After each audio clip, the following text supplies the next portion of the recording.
because the book actually in many ways is a kind of autobiography as well, because I'm involved in, I was involved in so many issues that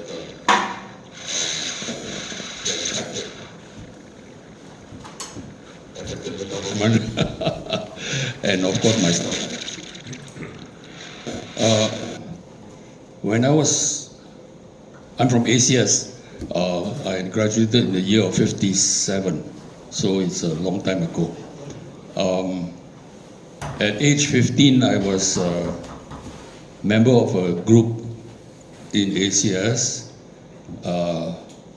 We formed a socialist club, and I was reading the Communist Manifesto very eagerly. And then the school principal, Mr. Teo Chan Bee, I don't know if any of you remember Teo Chan Bee. He was a member of the Legislative Assembly in Singapore in the 50s. So he called us up and said, "You fellas better stop it, otherwise I'll sack the whole lot of you." So we were terrified, and we thought to ourselves, what's the next best thing to do? So we said the next best thing to do is to start a church. So the Barker Road Methodist Church was started by the young students of ACS, and we appointed the pastor. I raised $65,000. What's the equivalent in today's Singapore dollars? Sorry? What's the equivalent in today's terms for $65,000? 65,000 Singapore dollars, yeah, at that time. $500,000 today. Maybe, I don't know. Yeah. So I had just then also entered the School of Architecture in 1958, 59. And I designed the church building. And then we got an architect, and he modified my design, and that's what has been built. Interestingly, that it was demolished many years later, and what you find now is a completely different church. And the reason why I left the church is because it became very evangelical, and I didn't like that at all. So when people say, "Why did you leave the church?" I say, "Well, I didn't leave the church, I graduated." Okay, so that's my kind of background. The reason why we started the church is because the idea of social justice, the idea of community involvement the early church, we were inspired by the early church, where people worked together, they shared their products, and they shared their resources. So it was a communitarian kind of social, cultural environment. And that is something that has been with me since those days. Okay, so I then so in the book, I decided that the reason why I want to write the book is because I'm actually very concerned about the future of Singapore. I have a granddaughter, and I have 2 sons, and I have 2 stepdaughters now, and one of the elder of the stepdaughter has now given birth to a beautiful little baby boy. So I'm very concerned about their future, So in writing the book, I felt that it was necessary to talk about the past and how it created the present. And then if we don't understand past and present, it's hard to imagine the future. So the book is basically structured in that way. And interestingly, it is kind of interesting to me because 60 years ago, I organized an exhibition, a public exhibition, at the Esplanade, the old Esplanade, not the Arts Center. The old Esplanade was along Connaught Drive, right next to the cenotaph, we chose the site next to the cenotaph because then we could use the steps of the cenotaph as a public speaking platform. So the exhibition was called Singapore's Past, Present and Future. So now we are back 60 years from then, right? That was 1965. Yeah, and now 60 years later, I'm thinking about Singapore's past, present, and future again. Okay. Now, it's very interesting because, and this might surprise some of you. Lee Kuan Yew, despite his authoritarian methods and his way of his impatience with people, right? I wrote to him and asked him to be the patron of the exhibition. And to my surprise, he agreed. Yeah, and then he wrote a foreword to the exhibition, which was rather complimentary to the Singapore Planning and Urban Research Group, of which I was a member, and through which the exhibition was organized.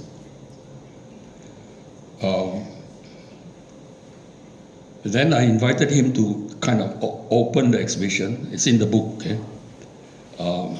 And he said he was too busy, so he sent Rahim Ishak, the brother of our first president, right? And Rahim Ishak, I took him around. A few of us committee members took him around, and he got more and more irritated with the exhibition. And when he came to a part where I showed HDB flats juxtaposed to the next picture of chicken coops, well, he blew his top. And then he stormed out of the exhibition. And then he sent a message to us that we have to do something about it. So at 6 a.m. the next morning, I brought a tin of paint and painted out the chicken coops. So that's the kind of political environment in which we grew up in. Okay, there are plus and minuses in the relationship with the government. In the process of Spur, we spent 1 year learning about Singapore. So various members were tasked to study different aspects. On one group on housing, another group on transportation. I was in charge of the section on industrial development. And after that 1 year, we felt we were a bit more competent.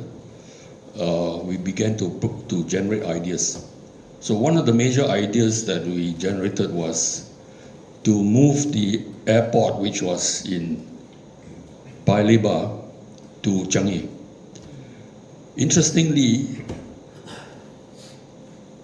one of our salient, you see, the interesting thing is that there are insiders and outsiders, and it's the same today, right? The insiders are protective of the government and of themselves, and outsiders have to be put aside, right? And I think there are many outsiders here as well. That's the reality of the political environment, and it has not changed. And it will have an effect on the future, which I'm going to talk about. Okay. So, Mr. Hau Yun Chong, who was the permanent secretary of the Ministry of National Development, was very furious, right? Because I called a press conference. I showed the map of the Paya Lebar expansion. There were going to be 2 additional runways besides the existing one. So there will be 3 runways. And the flight path will come right across the Mountbatten, Geylang, Kallang area and exit across Pasir Ris and Tampines area, which would mean that 1/3 of the whole island would be unlivable because of the requirement for the crash zone, as well as the noise from the aircraft would be intolerable. So we made a big fuss about it. And the reason why we were able to get information is because one of the insiders, right, working in Public Works Department, smuggled out the drawings of the airport expansion. So even today, there are people within government, within the bureaucracy, that if you know them well enough, and if they share your kind of sentiments about the future or the present of Singapore, you could get information through them. So Hao Win Chong was furious, and he condemned us, and he told members of the Spur, who were academic members. By that time, it was not just architects. We had people in sociology, in economics department, in political science, in the University of Malaya, University of Singapore, and then University of Malaya, and then later NUS. He told them, if you continue to be a member of Spur, you will not get any support from the government regarding any research project that you may want to do. So they resigned. I was furious. Okay, so I shut down Spur in 1976. So Spur existed for 10 years, right? By that time, we also offended the HDB, because the HDB was the emblem of the PAP's success, you know. So we were criticizing the HDB, me in particular, right? So I did some research on Toa Payoh, and I found that there was absolutely no need for high-rise buildings in Toa Payoh at all when the plot ratio was 1.4. Okay, so we could easily build 4-story buildings, right? So that the people who are moving from the rural slums into HDB had a much better relationship to the ground that they wanted. They were very unhappy about living in high-rise blocks, right? So I proposed high-density, low-rise housing, right? And again, when public published it, and they created a huge uproar, which had a consequence later on, which in the book when I talk about that because of all the confrontations I had with the government authorities, particularly combined with the fact that in 1972, well, first of all, 1971, which is in the books, 1971, Francis Khoo, Patrick Lau, and a few others, we formed a group to take over the Singapore Herald, right?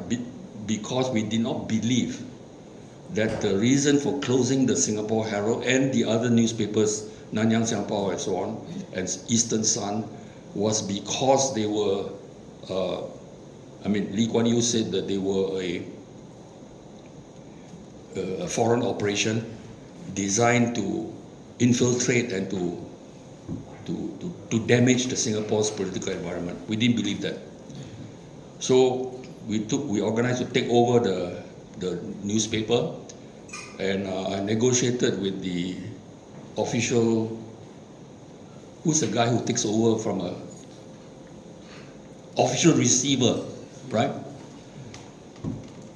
I negotiated it for $250,000, dirt cheap, okay? And then I went to see Wee Cho Yao.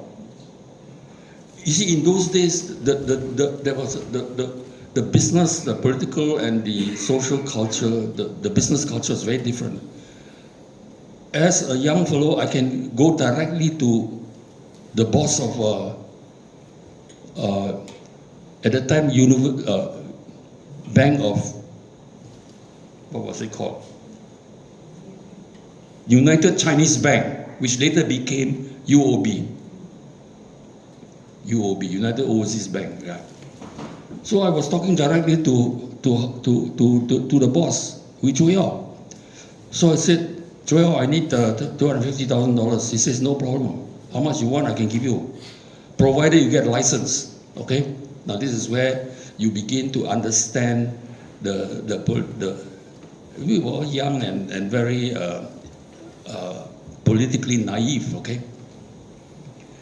So I set up a meeting with Mr. Rajaratnam, and Raja, we went to his house in Chancery Lane, right? And he says, yeah, good idea, you know, we need a second English language paper, you know, right? So come on Monday and we apply for a license, right? We will look into it. It gave us the impression that he was kind of supportive. That very Sunday before Monday, Lee Kuan Yew went to Helsinki to challenge the Singapore Press, the International Press Institute's meeting, which was set up in Helsinki to condemn the shutting down of the newspapers in Singapore. This is very direct, you see. So at that meeting, the journalist asked Kuan Yew, are you going to give the license to the Singapore cooperative? We set up as a cooperative, you know, so that all the people who bought shares in the company, in the cooperative, had one vote, irrespective of the amount of money you have that you have put into to buy the shares. And Tommy Koh was the chairman of the cooperative, right? And Kuan Yew's reply was, it's just a political ploy.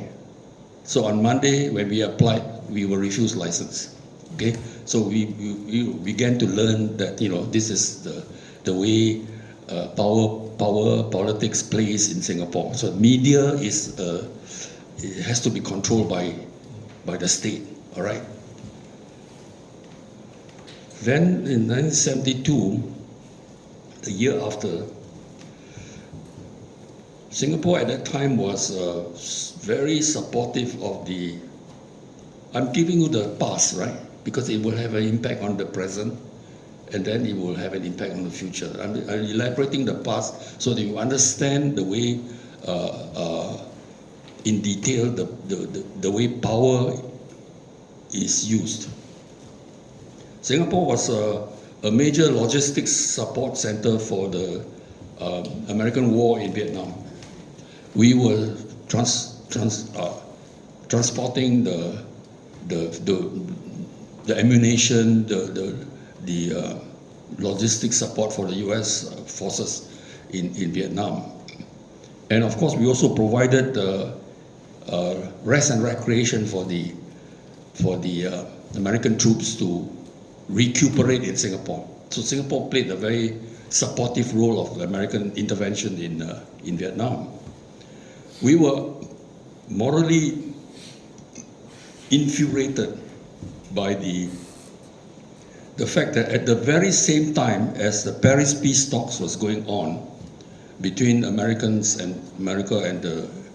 the Vietnamese, because Americans were trying to find a way to retreat from the war, right? Which was, what do you call it? Sorry, I can't remember the term. Peace with honor. Yeah, peace with honor, yeah. And yet they were bombing Hanoi. So we were infuriated, right? So we organized a public demonstration, knowing full well that it was against the law, because we knew we could never apply for the license, right? I remember very clearly, there was a meeting in a house in Newton. It's a bungalow. There were about this number of people in the house. I arrived very late after office, and I saw everybody sitting around all glum. Nobody was saying anything. So I said, what's happening? oh, we're trying to decide whether we should go ahead with the demonstration. So I learned something from the history of the American Revolution. So I took a piece of paper. I said, those who are coming to the demonstration, please write your name down. So I put my name down, right? The American Revolution, they signed their name in a circle, see? So you don't know which one is who started it, no?